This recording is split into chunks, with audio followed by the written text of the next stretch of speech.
Well, we're back at it again. It is Tuesday, the 9th, and I think what we're going to do today is try to clean up the back a little bit and assess some damage, and then I'll take you shopping with me. I was asking ChatGPT, and it seems like Tractor Supply would be the best place to go. We'll find out. Tractor Supply was indeed not the place to go. Instead, I went online to Metals Depot, and I was able to find some frame tubing there. I was able to get 2 feet of it for $86. Just as a reminder, phase 2, we're moving on to suspension, so I'm going to be looking at some coils and shocks. I am also asking ChatGPT to keep our budget under $3,000 for the entire modification or the build out for the tracker. As you see there for suspension, I'm trying to keep it under $700. In my earlier conversations with ChatGPT, it suggested that I used some Jeep Cherokee coils and adapt them to the tracker. I was okay with this, but I didn't want to do a lot of modification or fabrication, so it suggested using some actual kits made for a tracker. But as you can see, I'm definitely not going to be spending $951. That is over our budget. Another suggestion that I found was this, which was also over budget, $895. So not gonna happen. So to stay under budget, we did go with the Jeep Cherokee coils. You can see that there are 2 different model numbers here, one for the rear and also one for the front.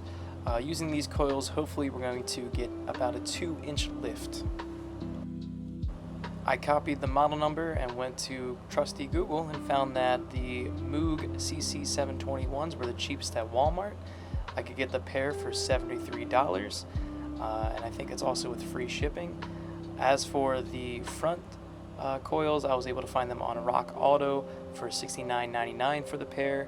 However, with Rock Auto, you do have to pay for shipping, so if you look over here to the right, I was able to score the pair of those for $85. So this moves us on to the shocks. Of course, I did have to ask ChatGPT to find something that would work with our coils. You can see there that it wanted us to use the Rough Country N2.0s, which are about $60 each. When I looked this up online and went to Amazon, it was absolutely right. The pair of those are $119.95. It's not a terrible price, but I was trying to find something cheaper. ChatGPT came in clutch again. It was able to find these JC Whitney shocks.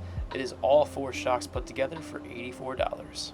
Now let's get to work. But this back is quite rusty and dirty. I mean, she's grimy, that's for sure.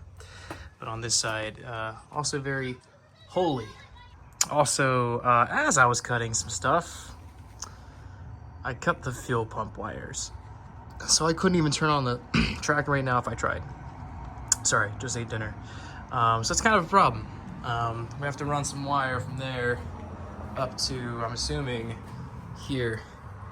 But I'm not doing that right now. I'm just gonna clean it up. Also, shout out to my brother-in-law for giving me this for Christmas. It's a die grinder. I'm gonna see how it works out.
Backside already looking a lot better.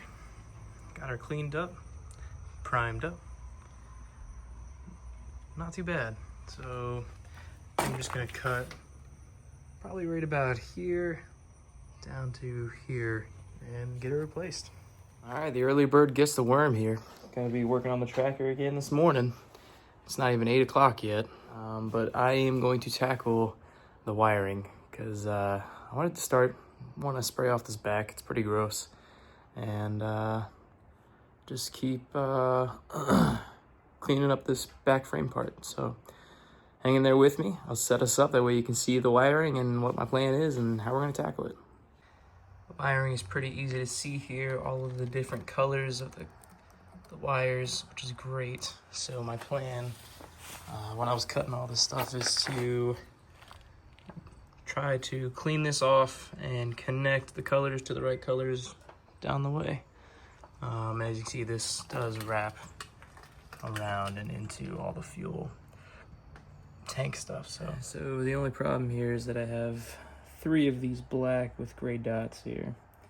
So I'm going to continuity test from here to the back and see which wire is correct. And then I have all my 11 wires ready to rock and roll.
On the last wire here, folks.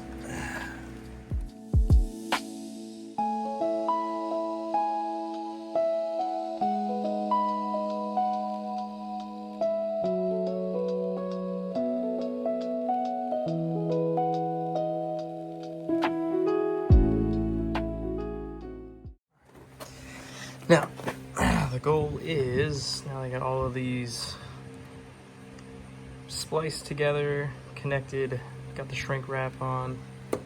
I have some corrugated tubing here, so I'm going to put the wiring in the tubing, and that way it's protected and also looking a lot more cleaner than 11 wires laid out across the frame.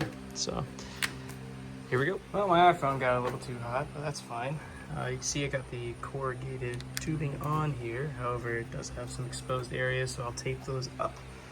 But yeah, came out pretty good, pretty clean. Also, I used the rust hole as my access port, so kind of worked out for us. I installed my temporary driver's seat, and I'm about to start it again. Hopefully everything works. Got the battery connected.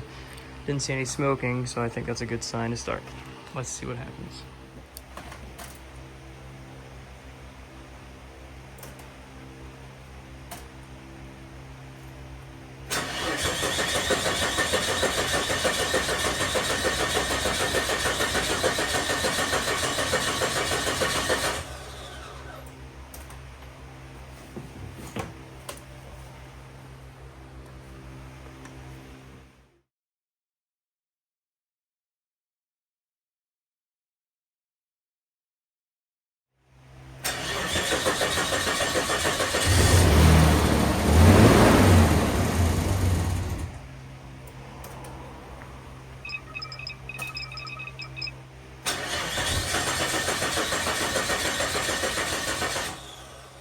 So let's recap.